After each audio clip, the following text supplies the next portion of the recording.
carried everything I knew inside of my guitar case. Hymns in the choir that came with an impossible key change, and I kept changing the key and they kept looking at me strange. Playing for change at the checkout of a grocery, playing for strange looks on the steps of my university, playing for coffee like I wasn't worth anymore. And I got blood on my strings, it was my devotion to the hardcore, spilling out unformed thoughts every night on the open mic, spitting out deformed throbs of my heart when the time is right, stomping flip-flops on the asphalt in the middle of the summer, making fun of those jerks driving by in their Yukons and their Hummers. And we were earnest and naive and saviors, and it was all truthful, but some of these thoughts in our head never turned out to be useful. We thought we desired the lives of the beaten down troubadours, but martyrs don't walk through their own open doors. When the headphone meets the ear and the artist beats the fear, is there a system to this art? Is there money where there's heart? Now I'm scared you might find me funny enough to like online. A thumbs up is cheaper than funneling all those nickels and dimes into Bandcamp, into iTunes, into Spotify, into Rhapsody. How much do you value the commerce that comes in the melody? Am I a scroll through check-in tiny light in your day? Or is this gonna be a currency on the level of the New York Exchange? My stock might rise and might fall, and I know that it might flatline, and my calves might start to burn from the rate of the incline. So you have to understand, I'm gonna do this without regards to time or cost or money or success. I'm talking yours, I'm talking mine, I'm talking nobody's gotta get undermined, but I'm gonna do this anyway. And I'm gonna hate this if I don't find a way, and I will not be the one who waits around for the next hope. Passivity, it's gonna string us all up faster than a good rope, and I want all these things to collide like money and art, and one we work hard for and one we think is hard. When the headphone meets the ear and the artist beats the fear, is there a system to this art? Is there money where there's heart? Please understand, I approach you with a reverence, and I don't wanna preach, and I never wanna come at you all malevolent, but now is not the time to ask when I'm gonna get a real career, or tell your kids that I'm simply going through a phase here. Cause this is the stuff, it saved us in our adolescence, and the groove and the hook, it hits us like an obsession. It pulls us out of the hell that happens to us every single day. And I say no doctor, no lawyer can perpetually save. But the headphone meets the ear and the artist beats the fear. Is there a system to this art? Is there money where there's heart? Where there's heart? Where there's heart? Where there's heart? When the headphone meets the ear, when the headphone meets the ear, when the headphone meets the ear, when the artist beats the fear, is there a system to this art? Is there money where there's heart? When the headphone meets the ear, when the artist beats the fear, is there a system to this art? Is there money where there's heart?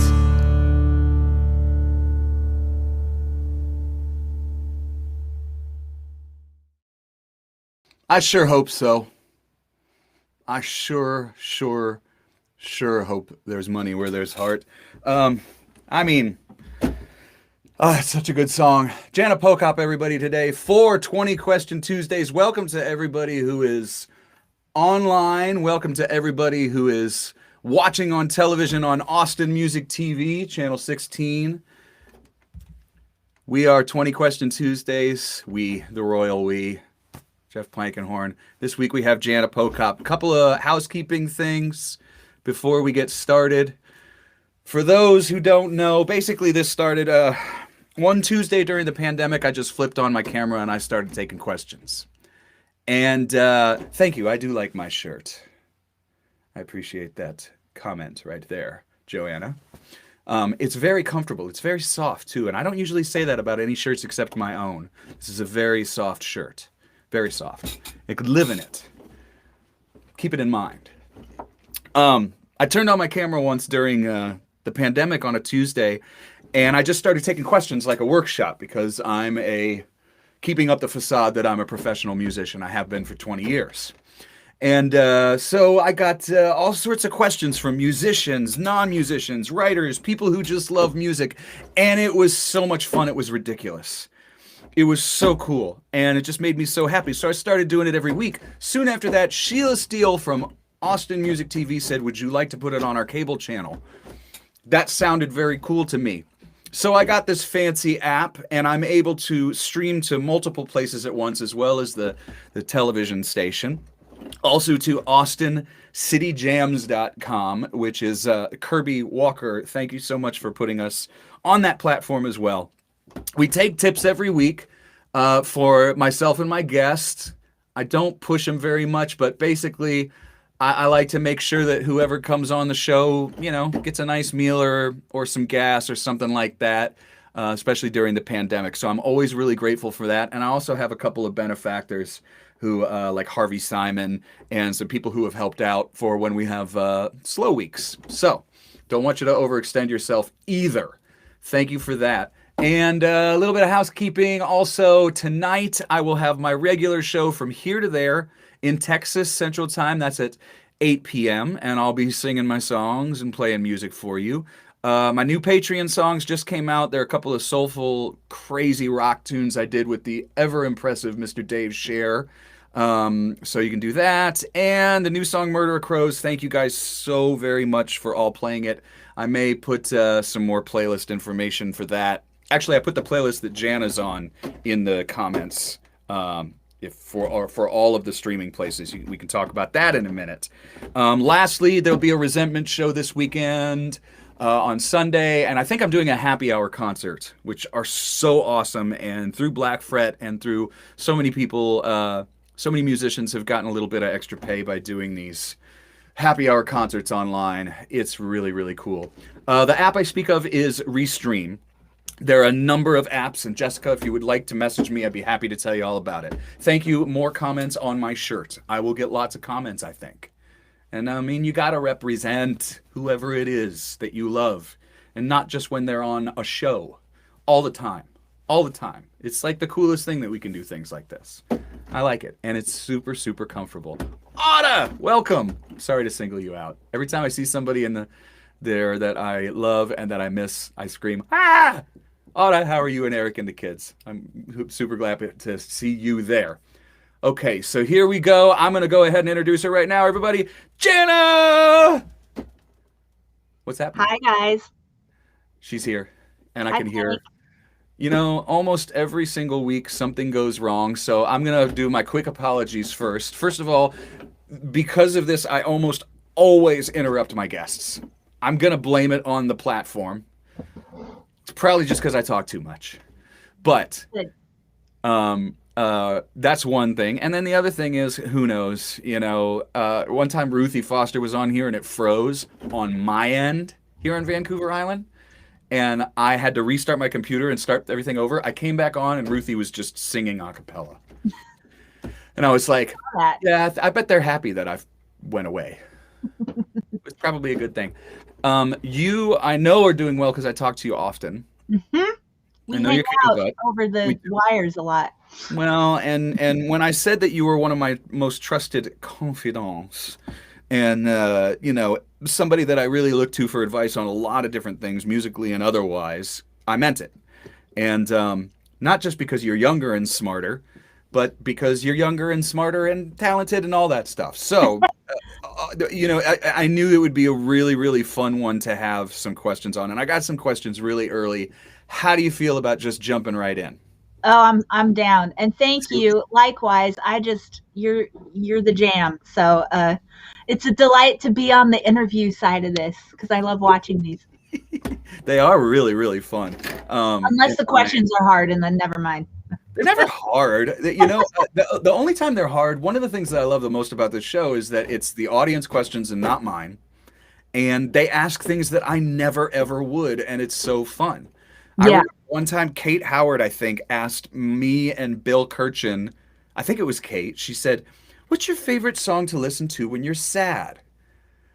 And I just like on screen, I went, like, I don't know, you know, and neither did Bill. With those zingers. Yeah. Yeah. Well, and also just really made me think. And now Kate is, of course, a musician, but I get really great questions from everybody. I want to start with one that's kind of fun and kind of like really specific. Hunt came on, and Hunt asked. He said, "Ask about the timelessness of her song Maps in relation to the current pandemic." Now, a lot of times I get songwriters on here, like yourself. Feel free to say no. I want to let the mystery be. There's nothing wrong with that. A lot of times I like to write stuff, and I don't want to tell everybody what it's totally about because I don't want them to just think of this stuff, you know. But if we ask about a songwriting song and you do want to talk about it, songwriting song, yeah. I only write the songwriting kind of songs. Tell me a little bit about Maps if you want. Yeah, I love that question, Hunt. I've thought about you because Hunt loves that song, and we've been working on that one in the studio this month, and that's been really exciting. So then I'm like, is Hunt gonna like this? But I think he will. You know what? I had not thought about it. I wrote that. I call it my existential crisis song, and I ended up with. Sometimes Planky probably had this happen where you write the song and it becomes bigger than anything you could have said.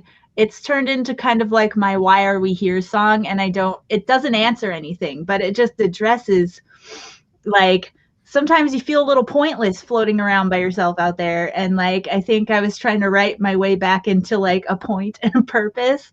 And I think that's something we've all dealt with this year. Like, everything has been stopped and halted and taken away, and what is left. So I guess maybe it does fit in to the pandemic theme, but I don't have any answers. Well, you know what? The answer is ambiguity, and is kind of what you're saying, and that kind of amorphous, you know, spinning around thing that we all do is what the song is about. And it sounds like that is one of those songs that you can kind of answer and say, yeah, you know, it's like what was it? Seinfeld. It's a show about nothing, you know. You know, and everything. And about everything. It's about ambiguity. Thanks, Mark, for catching my Iris Dement quote there. Yes, let the mystery be. That's exactly right. Who is it that does that? Rich Brotherton does an amazing version of "Let the Mystery Be," the Iris Dement song. Oh, shoot. Beautiful. And if anybody doesn't know that song, then maybe Danielle will put it in the comments so we can all learn that song. And same with Maps. Danielle is the best. Hey, Carrie Hudson, Saint Marie. How's Hazel? Here's a really, really fun one, and I haven't written this down, so I'm just going to do it really quick. Okay. You know that we're going to get some big MCC questions, right? Good. Okay, good. J-Po is stuck. Carolyn Schumann says, J-Po is stuck on a desert island with the ability to listen to only one artist. Don't ask why, just go with it. Does she choose Mary Chapin Carpenter or Taylor Swift? Ugh. Such a good question, Carolyn. That's like a Sophie's choice. I know. For you. It is. I love them both. I'm going to have love them equally. It's like, do you know, which child do you let go? That's just awful. I hope I don't get stuck on a desert island because I have no survival skills, number one. But it'd have to be MCC. We go so far back, meaning I've been listening to her since I was 11. Yeah, too good. So much richness there. And she's done more this pandemic than, I mean, she put out a live record, or she's putting one out, and she put out a record in August, and like she keeps making stuff. So that's good too. I mean, T Swift did her own thing, but yeah. MCC all I the way. think Joanna guessed Mary Chapin and got it. Good job. Carolyn says I knew it. And well, for those who are new to you, they may not know that. Well, somebody who's been Fine. involved in the quote unquote Americana world, you know, which we lovingly or disparagingly use that title, especially when I'm in Canada. It's like, what do I say? I play Americana. Well, sure, it's America, I guess, but they don't want to use that term. Yeah, And I don't want to use it when I'm here, you know. But Dan, thanks for putting that up. Right on. I love it when people just put stuff right in the comments. It's a nice little community we got here. Oh, and I started a little Facebook group for this and for from here to there, so that you guys can find out who's next week. Next week's Malford Milligan, by the way, and I'll talk about all that stuff. But I want to keep you guys informed on who's on every week. With respect to, you have a love of pop music that a lot of people in the Americana world either don't profess to or don't have. And I think people forget a lot. It's like, well, the Beatles were pop. Jimi Hendrix was kind of pop. Yeah. You know, I mean, really, if you look back on things, what was the music of the time? Pop meant popular, and you know, we just it's for better or for worse. It's just if it's good, it's good. But you definitely bring those sensibilities into your writing, which is not something I see as much.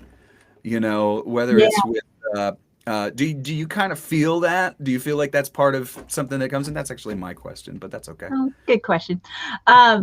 Yeah, I think I've gone through the cycle. I felt the pop creeping in, and I was embarrassed because there is some snobbery toward it in the songwriter community. Right. And then after a while, I was just like, I just love it so much. Just let it happen. Let it wash over you. And I said, and the Taylor Swift that's where she came in, because I didn't listen to her country stuff. I was really not interested in a teenage country singer at all. Yeah. And then she started shifting to pop, and somehow it latched on in my brain. And then I think listening to so much of that, and it's all in a really great melody. Like that is what gets stuck in your head. And every songwriter can benefit from studying people that write great melodies. Like that does not hurt you at all. So that's what I think got me hooked into it, and why I love it so much still. It's so good, you know? Yeah. I think it's pop, and there's bad Americana. So, you know. Dang right. I guess I could say damn right. We're on cable. So I put these things right here, and I'll mention right there, right below the JanaPochop.com is the Patreon.com Jana Pochop, and you follow my Patreon and I follow your Patreon. And one of the things that I love about that platform is that we can put out anything. Yeah. We get to put out a rock tune, and then a pop tune, and then a acoustic tune, and we're just like, it frees us up to not worry about what bin it's going to be in. And that's something else that I notice about your Patreon that I love, is that it might be, I'm working on a new song, I want you guys to hear it, and I kind of do the same thing. Have you felt pretty? You call it what? Collaboratory? Yeah. Dig it.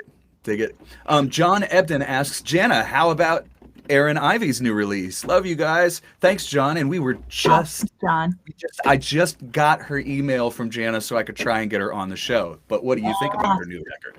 Oh, Erin is just a master of everything she does. And one of the things, you know this well, Plank, but my ways of paying my rent, I do social media consulting and such, and brainstorming, and I had a meeting with Erin this summer, and Erin was like, I'm putting out a record, help me come up with ideas for it. And we met for an hour, and then she just ran and like produced this beautiful, well, she had the beautiful record, but the release is great, and she has coffee mugs with her. I don't know. She just nailed every single thing about it, but the music is so good. She's so coffee great. Mugs. She got that idea for me.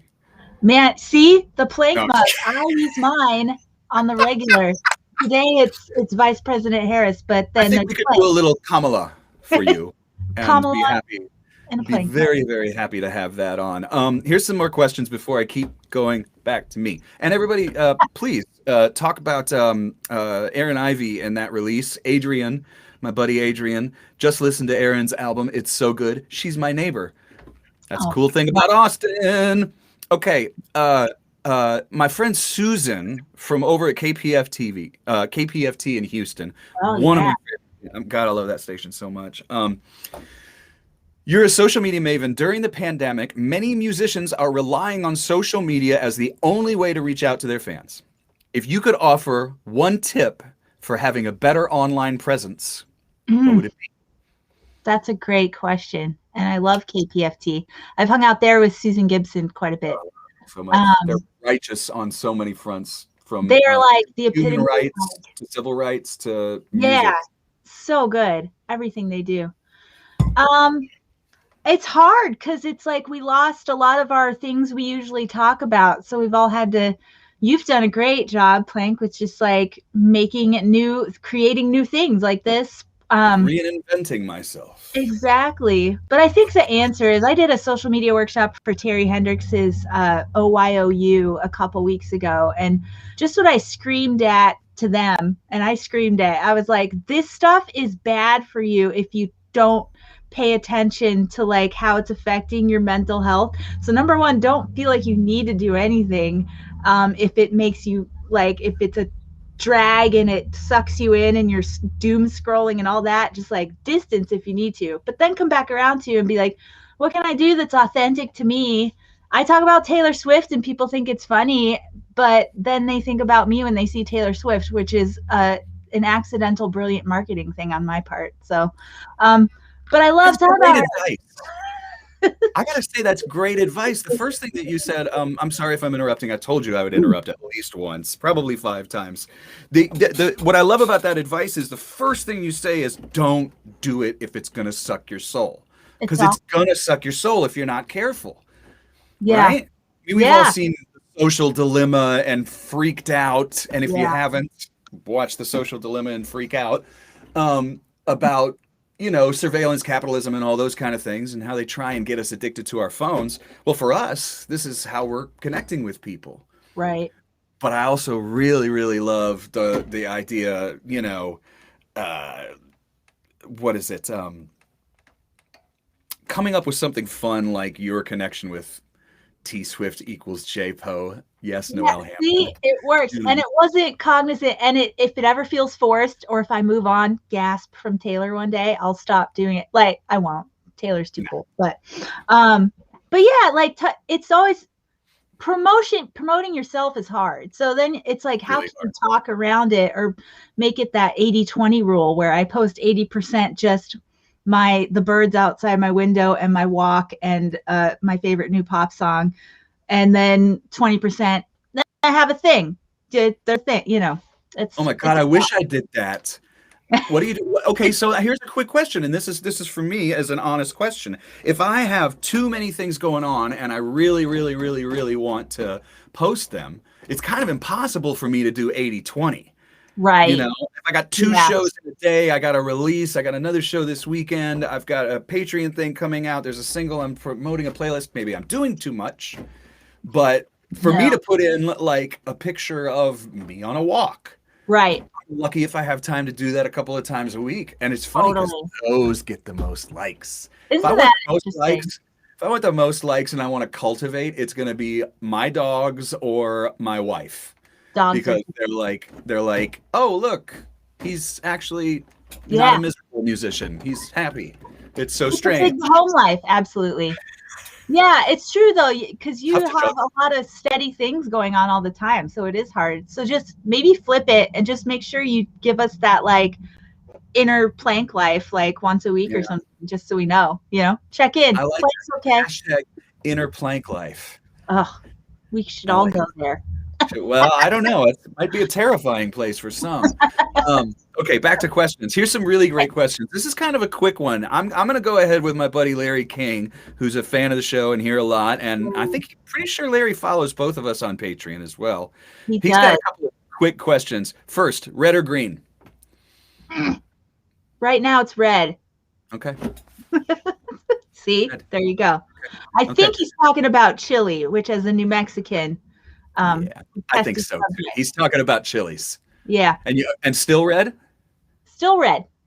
I think Although so too. the pros get Christmas. If like when I go home, I don't get to be in New Mexico much anymore, so I just get it on all avenues. So I'll order Christmas. But red is a delicious, like it's earthy and dark and good. And it's for some reason it has less chance of being slimy. I don't know Mm, why. Is that that's- right? yeah. Okay, so my first trips driving back and forth to Canada with my wife, Mm, we would often take different things, and we'd go to like Mesilla, right on the corner yeah. of down kind of near El Paso and stuff, Yep.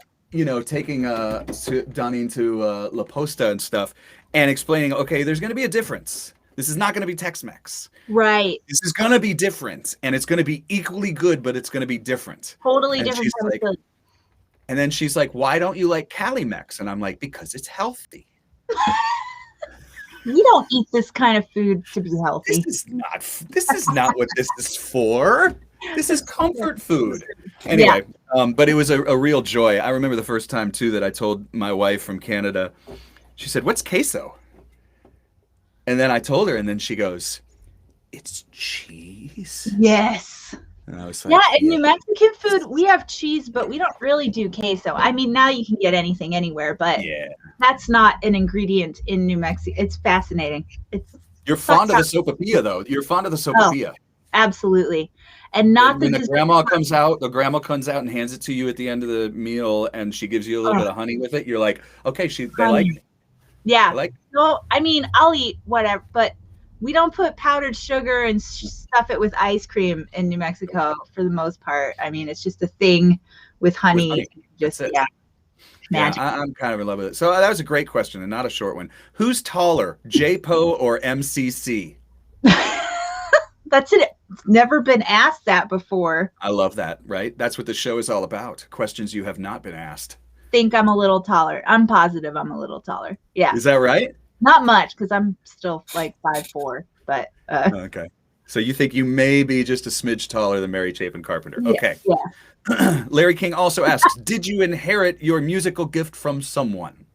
That's a tough question because we don't usually sit and think about ourselves and go, I have a musical gift. Right. Yeah. First of all, that's a nice question. Thanks. Yeah, first of all, thanks. Yeah. That's what I would be like. Oh.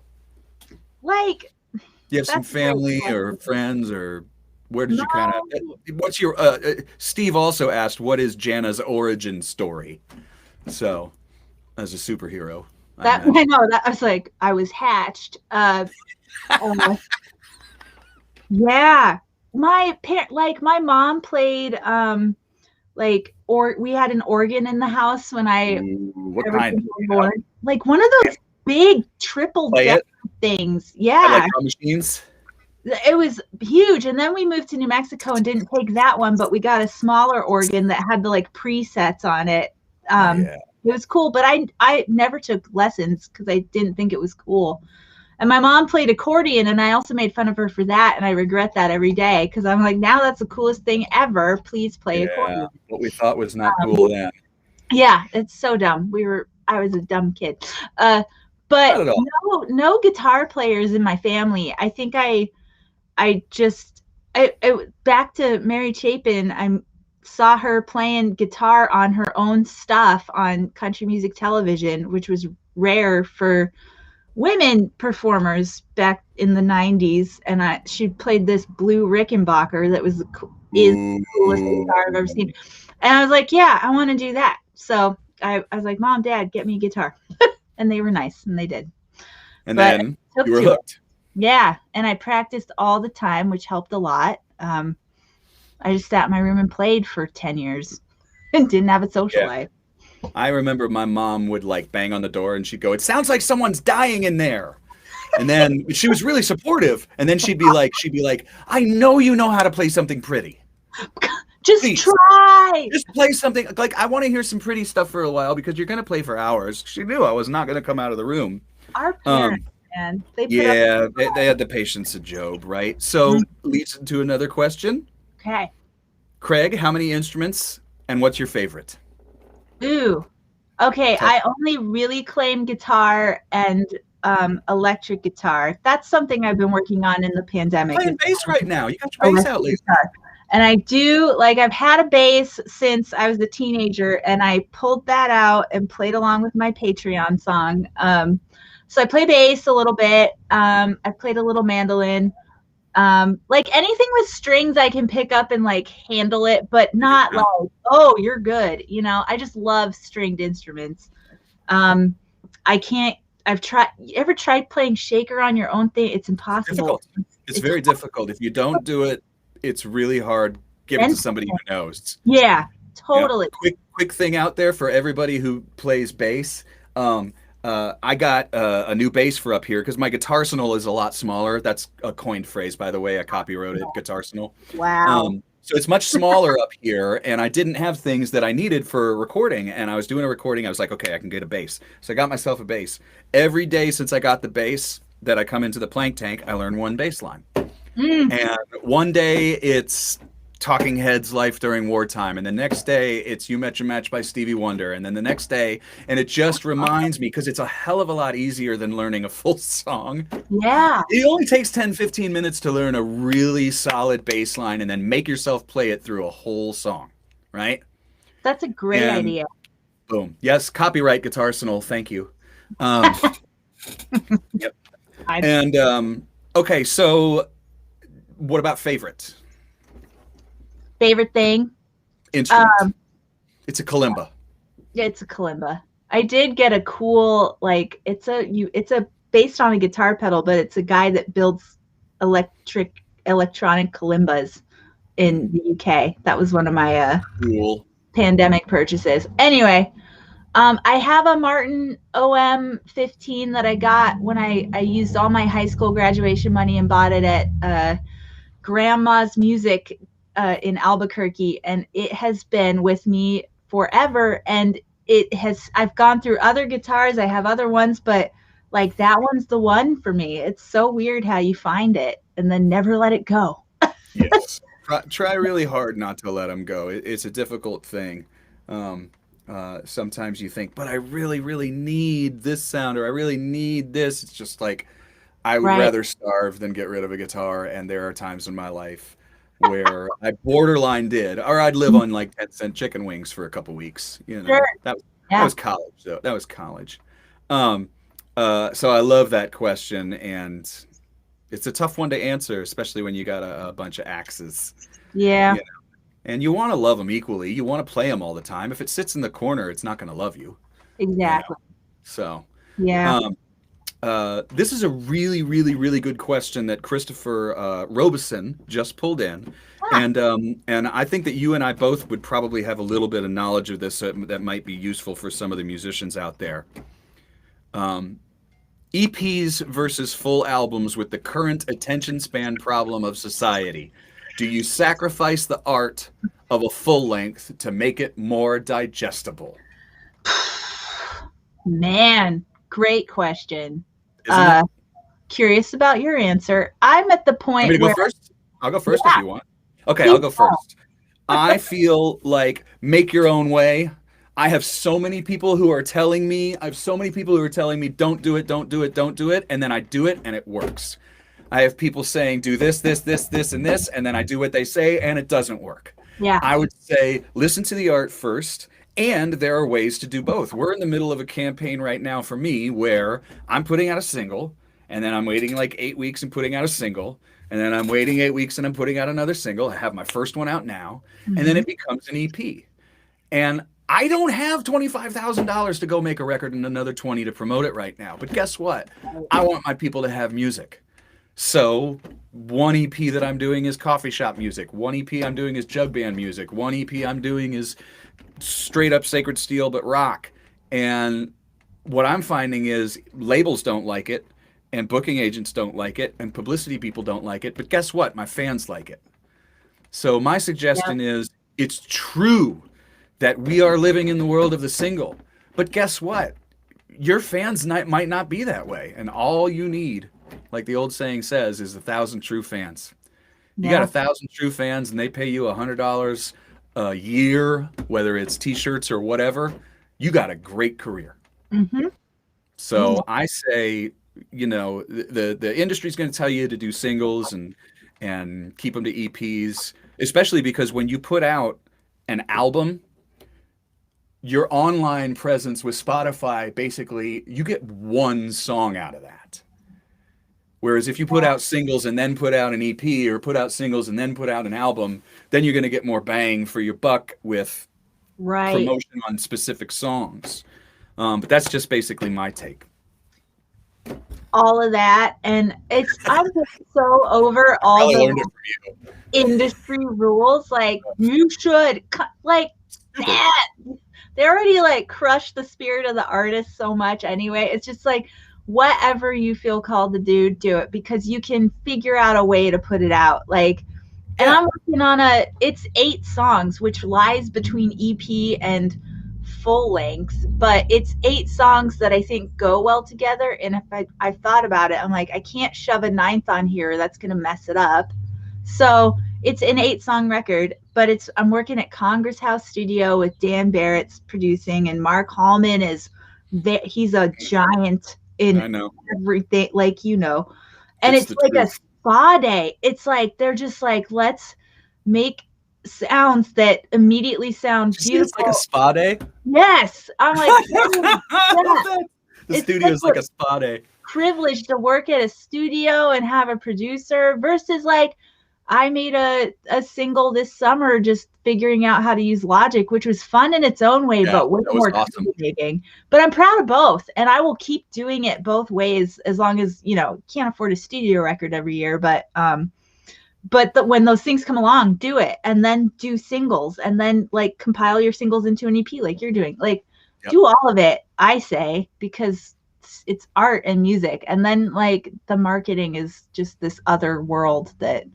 we all have to deal with. But don't let the marketing direct your art. That's what I'm saying too. Be conscious of it. If you want to figure out a way to try and like I'm trying to like kind of work the system a little bit where I can do what everybody's asking me to do, but I can also make the art that I want to make. Yeah. And I'm finding that my fans are way more interested in that. Mm-hmm. Way more interested, and it doesn't mean don't be aware of it. It doesn't mean don't try to, it's like I was joking with some people that, we're doing this thing where we're kind of sharing some friends' music on Spotify, and I have a playlist and all that stuff, and we're joking about it. It's like, I want to GameStop them. I mean, that's what I want to do. I want to I just want to share my music next to Jana's, next to David Grissom's, next to my buddy Enzo in California, next to this person, and then the people who listen to it, they don't know, they just go, this is good. That's all. And peer-to-peer is a really beautiful thing right now too. So Christopher, that's a great question. And one we could talk about for a long time. I know. We have a friend on here, a friend who often likes to when she posts on one of my posts, she puts congratulations. I don't know why. It just became a thing where almost everything she puts congratulations. I'd be like, okay, well, I've got a thing. And she says congratulations. And that's Peace House Farms Penny Joe. Yay, Penny Joe. Penny Joe asks, house concerts or clubs? Ooh, house concerts. Right? I love house concerts. Yeah. Everything that is cool about playing at a club gig is like either amplified in coolness at a house concert, or made, all the hard parts of the venues are made easier. Like, there's snacks and like a couch at a house concert, and it's not like a dirty couch in that, Buy merch. Yeah, it's beautiful. Generally not talking. Exactly. Like, now, and what might have to be, like, I don't know when we're going to come out of this in another, 6, 8, 12 months, but like which venues will not be here. But house concerts will, like, they might grow because of this. Yeah. And that's not a bad thing, Well, and they have grown. I mean, I did a house concert. The first time I ever did it was in like 98, and it's still going, and it's in Ann Arbor, Michigan. Oh, and wow. It's Johnny's Speakeasy, and there's a great Vimeo video on Johnny's Speakeasy if anybody wants to put it in, and you get to know what like a house concert idea really is. And Johnny has 2 rules: don't be one and don't bring one, and those are his rules, and that's it.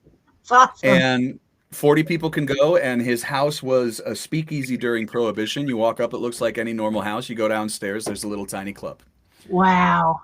in the basement. And he's been doing it since before people were doing it, and he's still doing it. And I Yeah. still do it whenever I come through Ann Arbor.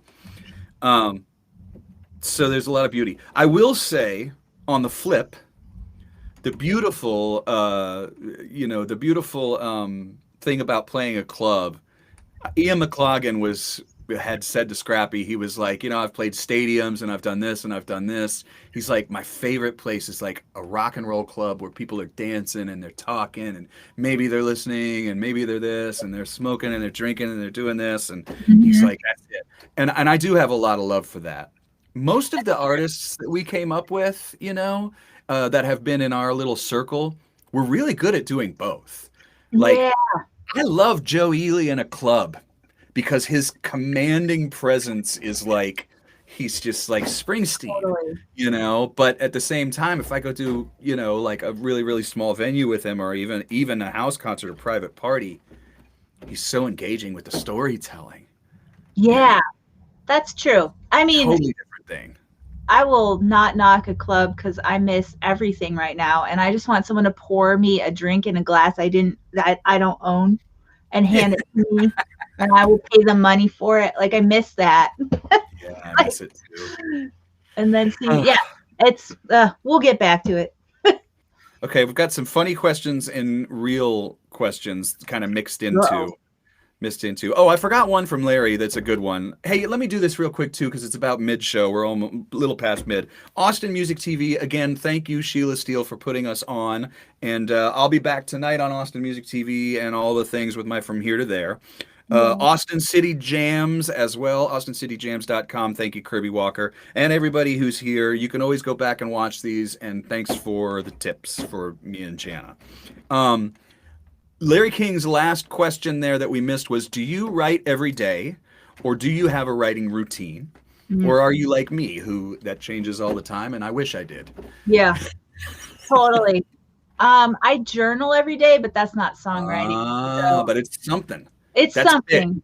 It's getting thoughts out, even if it's just like, why did the trash truck wake me up at 6 a.m. today? I don't know. But any sort of writing is good. And then, I've made it finally so that I've always wanted this and never had it until 2020, but I have I have the recording thing set up and I understand how to use it so that if I have a thought, I can sit down and get an idea out, which is nice. But I would say I'll work on a song like 3 days a week, like not, like it's always swirling around and I'll write little things, but actively doing it. It's not every day, but I think everybody's got their own bag, Yeah. I've had for years people have tried to get me in the songwriting game. I talk about it on here a lot, and it's too much for me. I cannot force myself to write a song a week from a prompt.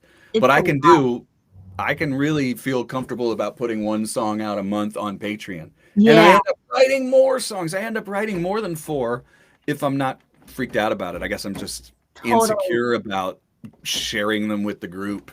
There's something about making it feel like a homework assignment that really kills the vibe, I think. Yeah. Some people are so great for. Yeah. I've gotten songs out of them that I have recorded and love out of those weekly prompts. And then like I have had to stop because I just couldn't do it anymore, So I think just being aware of what works. I usually last like 4 weeks and then I just fall. Yeah. That's good off. though. I just fall off. Kate Howard. Here's our good stuff with Kate. Kate's got a funny before is serious, so we'll see if it's funny. What is the relation? No pressure, Kate. What is the relationship between ruminant quadrupeds of the genus Ovis aries and mad percussion skills? She says you'll get it. You don't get it. No, this happens. People put in people give us questions that they think are like inside jokes, and then the person's like, I'm sure it is, but my brain works so slow nowadays. Kate's gonna be ashamed anyway. Yeah. I'm gonna think about that question harder and get back. Yeah, there you go. Hey, Heather Miller, it's 4 more songs than 0. You're absolutely right about that. But, you Yep. know, for me, I just write more when I don't do the songwriting game, you know. But that's me, and like I know so many people who do great with it. So Yeah. I don't discourage it at all. Also find your group. Like I have a buddy who writes with a group and they never listen to his song. And he's like, yeah, he's Right. like, nobody ever says anything. They don't even say good, bad, whatever. We just turn it in and then we just like it just floats off into the ether. I was like, oh, we'll find another Interesting. group. Yeah. Find another group, you know. There's plenty of them out there. Kate's more serious question. Okay. I hope I get this one. Well, it's kind of just a big compliment, which is okay, right? We're musicians, we don't mind those. Um, there is so much wisdom and poetry about the human condition in your songs. Do you see yourself as a wise person or as a poet? Wow, Kate, that's really nice. Hey, I Spring. I feel like I'm learning all the time. So the only bit of wisdom I have is that I've always got so much to learn. But I think about that stuff all the, like talking about the map song, like why are we here and what are we supposed to do? Like I think about that all the Do you time. have a searching kind of, Yeah.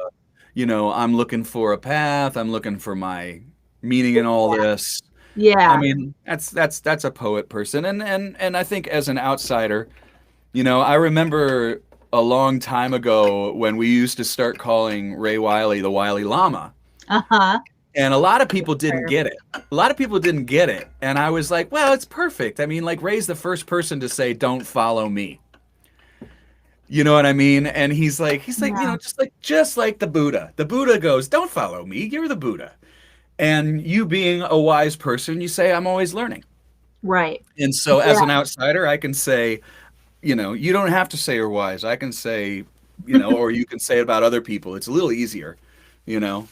Leo, Eagle Elk, thank you for both of us. Your No, music is thank good you. medicine.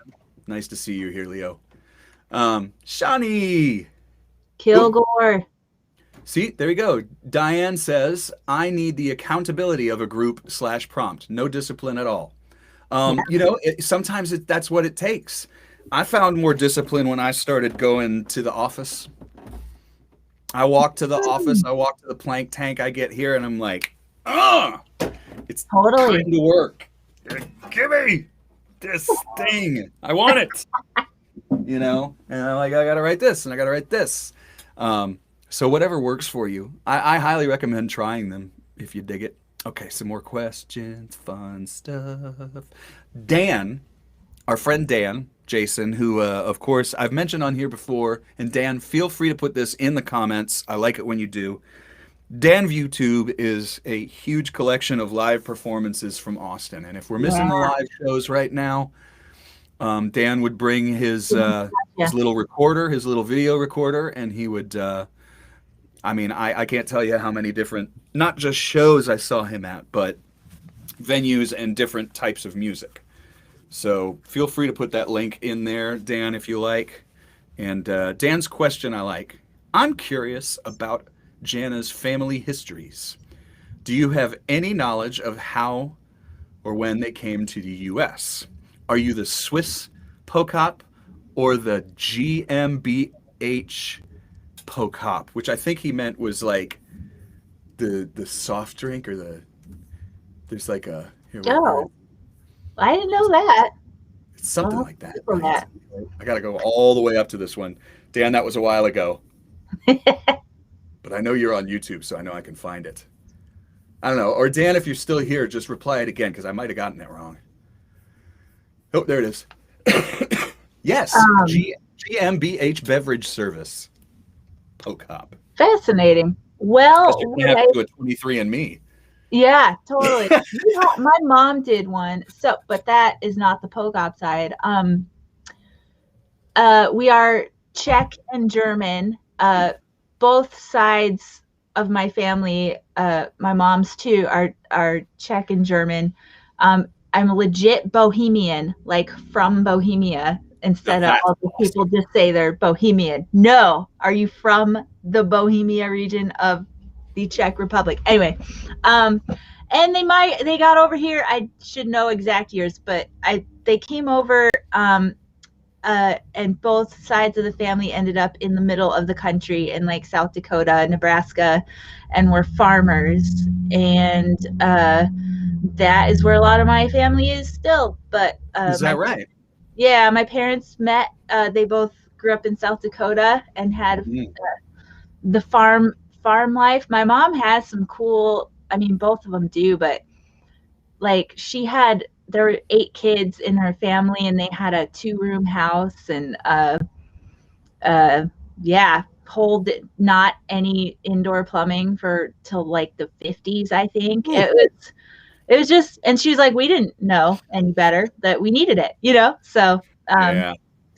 and then my parents met, and I came along. I have older siblings that there's a 20-year gap between them and me. So I was like a surprise. So You were yeah, like, they were gonna get a pool, but they had you. totally. They're going to go to the Bahamas, and then oops. They So went to Bahamas in their mind. so I would love to go to Prague. I really want to go to Prague because those are my people, but haven't been over there. Do the Pochops have a family kolache recipe? Yeah. Yep.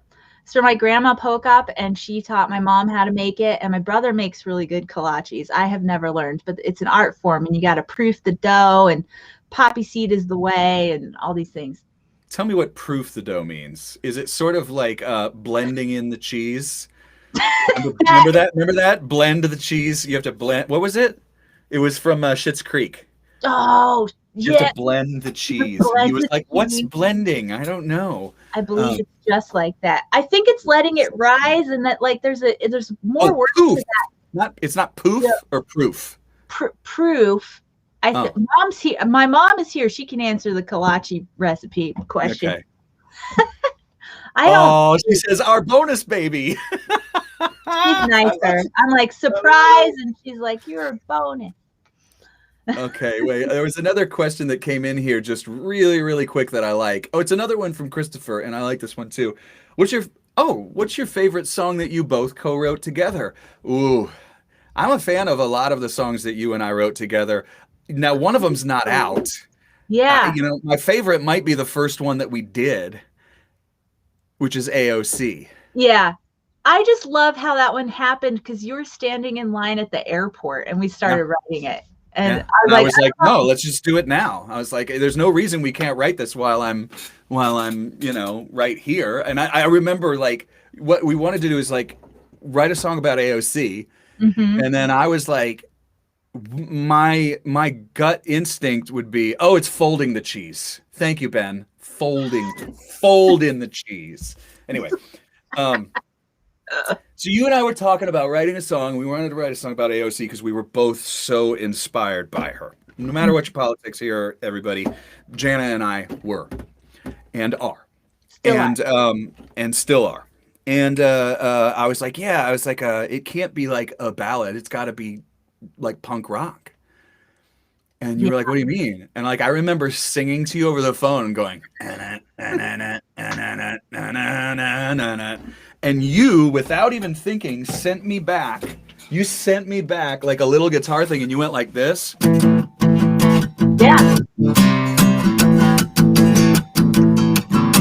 And I was like, that's exactly what I had in my head. And then I was like, and that's how we started the song about her. Now we did perform that. I got you to come up on stage, and we performed it at Kerrville. One of the best nights of my life. I'll say that. It was pretty fun, and I got my band to learn it, and that was really great. We've also wanted somebody to cover it. Somebody like I thought the Blue Bonnets would do a really good job of it, or somebody, Yep. Maybe Madame Radar would do it or something too. One of those gals could sing the crap out of it, or you could sing it with them. That's probably my favorite, or the one that we put on my EP, The Bottom Line. I love that one too. That writing day with you and Scrappy was so cool too, because I've co-written. I don't co-write a lot, and then it's usually just one-on-one. But a 3-person, that was super fun. and different. It was literally an experiment that I wanted to do with you and Scrappy because I had heard this podcast and it was about, what are they called? The women writers. It's the three writers that write country hits. Oh They're yeah, called the it's Liz Rose and Lori yes. the Love Junkies, I think. Yes, the Love Junkies. Okay, so Yeah. I hear this thing about the Love Junkies, and I'm like, the main thing that blew my mind in that interview was that they said we're all three different generations. And when we write the same line together, it means different things to us. Wow. Because Yeah. one was like, it was all about motherhood with them, not with me. But it was about motherhood, and it was about how, anyway, I'm going on, but I wanted somebody who was an elder statesman of mine, like Scrappy, and then somebody who was younger, who I was really inspired by, because I figured if we all wrote, then we'd have a cool view on it, and it worked. It totally worked. Bottom line's great. Yeah, we do good tunes together. I like the one about, I love the one that you did 8,000% of, the Threadgills one, and I was so touched when you asked me about that. Man. Yeah. Sometimes it's a gift when somebody asks you to co-write something and you get it and you're like, this is really done or pretty damn close. Well, it's the last 10% that matters. It's like now we can present this to the. I said you have to have Warren Hood in there. That's true. Or I said you have to have Icebox Pie.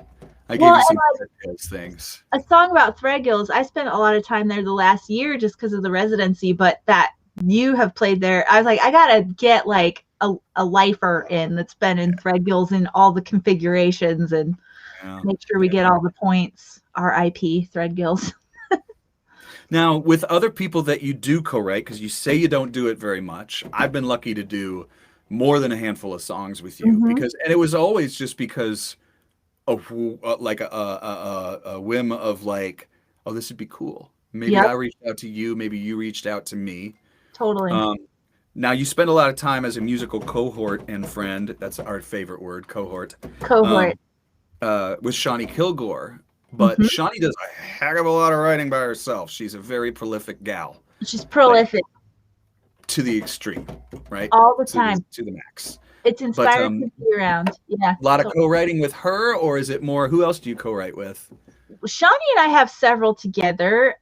We just listened to, like, one of those is going on my record, and we've kind of turned it into she sings like I sing my verse, she sings hers, so I guess you'd call that a duet. Oh yes, you would. I love that. That's the information I'm leaking. I'm trying to keep it all under wraps, but and we have others that like she'll like send me a voice memo and be like, I'm working on this, and if I'm sitting there and can send something right back, it usually happens really fast. The hard part that I'm recording, it was the first one where I had a piece and I was like, I don't know where to go. I sent it to her. She came back with this awesome next verse.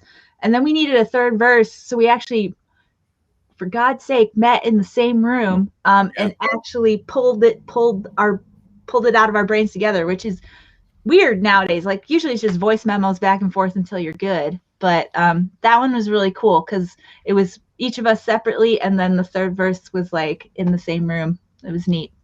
I do a lot of it on Zoom too. Have you had a chance to do much Zooming? No. For co-writing? It's surprisingly great because we'll try it.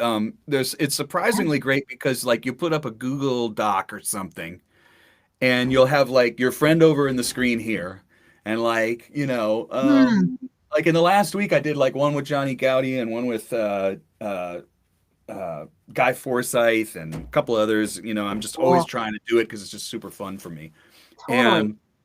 And who knows who's going to use the song, whatever the song's going to come out. It's just great. But you get this Google Drive, which I actually learned from another name drop, ding, David Grissom. He said you put a Google Doc up and then you're both kind of writing at the same time.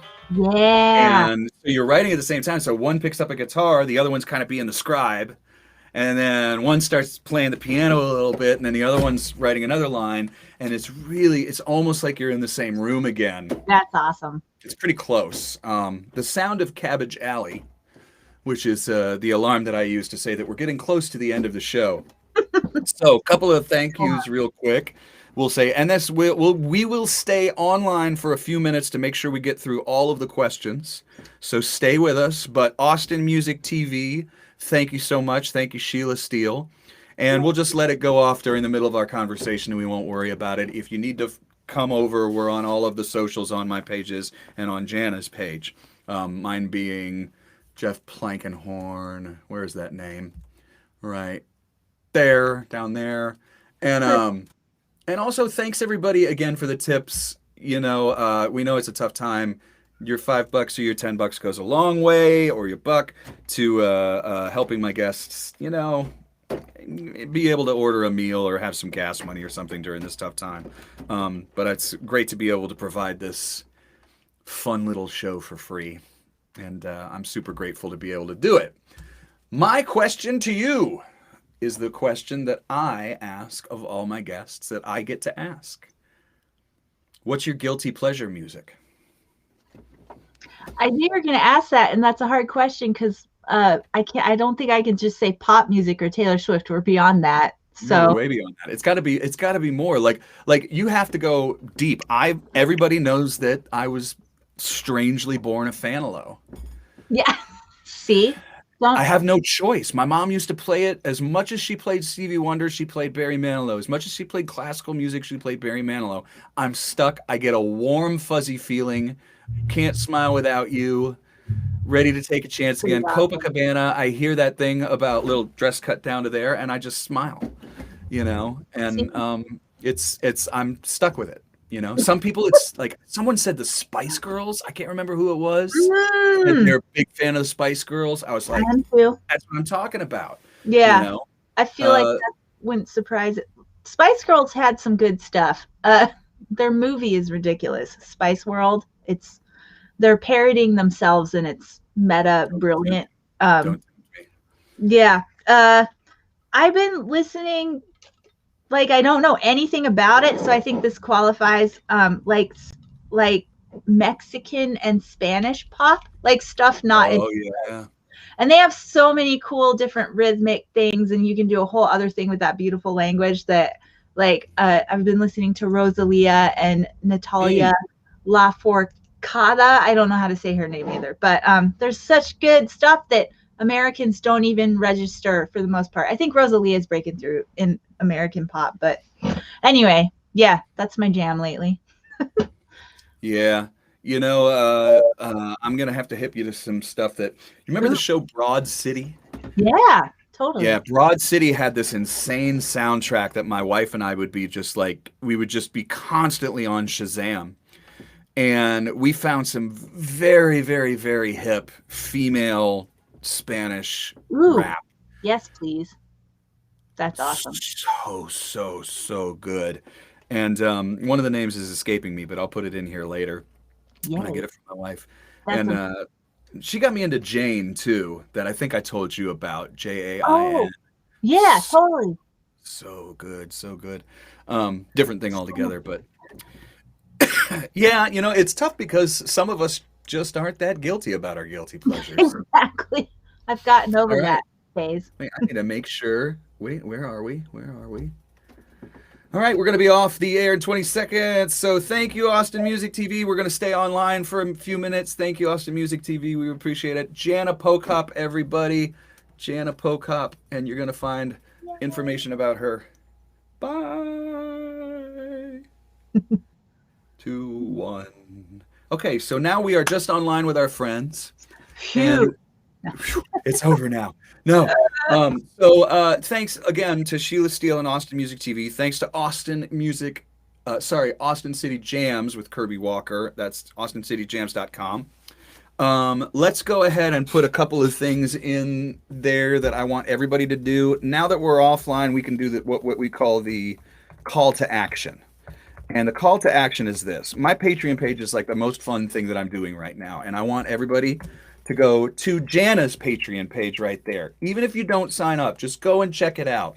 It's a really, really, really cool thing. And it's like, there's no label in between you and us. And it's just a beautiful, beautiful place to find out about, it's really like the people who are behind the scenes who get to hear how songs are written, what we're doing, everybody we're working with. It's just a beautiful thing. Oh, thank you, Danielle. She put it on the Facebook as well. I think I Yay. got it up there. Also, I wanted to share my playlist because I have so many friends from the show here that are Yeah. on this playlist now. This playlist right here is one that I would love for you guys to go and follow because we're up to 179 people on there. It's roots rock, Americana, blues, soul, and folk from Austin and beyond. Jana's got "Oh My Heart" on there, and as well as we've got so many friends on there, from Carolyn Wonderland to the Black Pumas to Gary Clark to Patty Griffin. It's a Pretty cool awesome deal. list. Yeah. What's that? It's a pretty awesome list you got going there.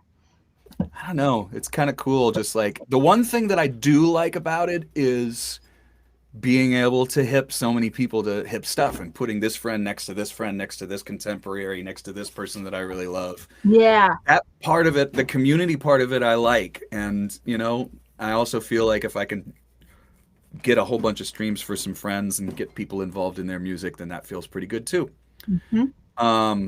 Do you have anything else? We did not mention your Bandcamp. What is your Bandcamp for those people who like to buy music? Bandcamp.com? I think it's just janapocop.bandcamp.com. Okay, well, we're going to put that. Artist goes first. Bandcamp's great. You can download any kind of file you want and own it. It's so weird. There's so many ways to like get your music nowadays, and that's bizarre. Like, and we have to unfortunately do all of them. Exactly. It sucks. We have to do them all. These files on my phone. Like, there's all these hoops you gotta jump through. I don't know. Anyway. It's the truth. It's the truth. I'm working on, putting out my next single right now, and it's like 6 weeks out. And there's just like so much preparation for one song, to try and get things going and stuff. But again, that's the other reason I do like Patreon and Bandcamp. They're very artist friendly on top of that. But it's true, we got to do them all. People will be like, you're not on Apple Music, and then you're missing out. If you're not on Spotify, you're missing out, blah, blah, blah. Exactly. Do you have anything else let me make sure I got all the questions too, because we're done nice and early today. Got it. Oh, one more question, and I like this one. Quick question about your hobbies. I understand you planted a garden and created a scrapbook. Did I do a scrapbook? This was pre-pandemic, which is so weird. We're going to say that forever now. Yeah. I started collaging. I got some old textbooks from the thrift store, like 1970s biology books, where it was like they didn't photograph stuff, they drew it, so it's like the human body, kind of beautiful illustrations. So I hack those up and like get magazines and stuff and make collages. That is enjoyable. I have not done that recently, but it's going to be a hint to get back into it. Somebody I likes know. it there. That's true. I should post some. And I did garden. I had like 4 herb plants that I built a little like box and planted them. Most of them lived until the neighbors' chickens started hanging out in our yard, and they left They gotta eat it too. for a while, and then they just got all in there. And it's like, well, all right. It was the end of the season anyway, so I was like, maybe I'll try again next year. Yeah, everyone got a garden in the pandemic, which was great, and I hope that people don't forget. That's true. Because there is something really, my wife being a horticulturalist, I'm so lucky. Even if we have a little herb garden, or herb garden, as they say here, my wife's like, what are you, French? Like if I say herb garden, because I'm like, who's Herb? Herb. She's like, I'm like, who's Herb? I don't know Herb. But she's right. I'm not French. So, but we always have like an awesome garden. And I'm telling you, it's like if we need green onions and we just go out and we go snip, snip. So it's kind of satisfying, and you save a lot of money, and it's good for the earth, etc. All the things. Will Ask Jana ever make a comeback? Maybe do you mean if I'll have her come back on here? I used to go on Ask Facebook Jana. Live and do Ask Jana, and it was totally random and killing time in the doldrums of summer pandemic. Oh. But maybe I'll do it again. I don't know. Yeah, maybe. I definitely want to encourage you to do the collaging, especially because I don't know if you've ever seen Bob Schneider's art, but that's pretty much all it is. Is it? It's just collage, and he makes thousands on those damn things. Well then. He'll take a song title like King Kong, and then have a song called King Kong, and then he'll make a collage about King Kong, and literally, he makes a lot on his art. That's good. You know what? I just maybe each song on my record gets a collage or something. Like, Why not? That would be killer, especially if, because you already seem to have your own bag with it, with like, using the old medical journals and that kind of thing. Or right. I mean, that's super, super cool. And his definitely have like a really cool theme. He's been doing it for years. That's awesome. I'll have to check that out. Like, I think I started it just for a reason to not have my phone in my hand. Like, I was just like, I need idea. Scissors, glue to not scroll. Like, yeah, it's healthy. Yeah. Okay. I think this was really, really great. Thank you for being here. You stay online with me. Okay. One last time, I'll do the tip thing. Thank you guys so much for the tips. We always appreciate them to keep the show going. Next week, I am going to have Mr. There's the tip jar for we split the tips. Next week, I'm going to have Malford Milligan, and the week after that, I'm going to have Patrice Pike. We got some good people coming up on 20 questions. We have, yes. And then we have Mr. Dalton Domino to fill out the month. So that's going to be great. So Jana, then Malford, then Patrice Pike, then Dalton. Next month, we've got Tony Kimmel from Wooden Wire, Henry Invisible, the massive funk, incredible musician who plays with Bootsy Collins, collaborates with him. Carolyn Phillips, who's going to be talking about the stuff that she's doing, not just with Hardened and Tempered, but also her Songs for the Soul. Man. And all the really, really great work that she's doing. She's and Mr. David Hamburger is also going to be on. Awesome.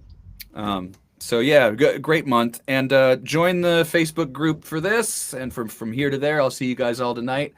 Big round of applause and some big emojis for Jana Pochop, everybody.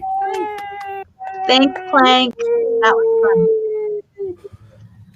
Y'all ask good questions. Don't they? I love that. Smart people. All right. And if you can't tune in next week, Joanna, remember, I leave these up. You watch anytime you want, okay? I keep these up for everybody on all of said platforms. Bye. Thank you, Jana.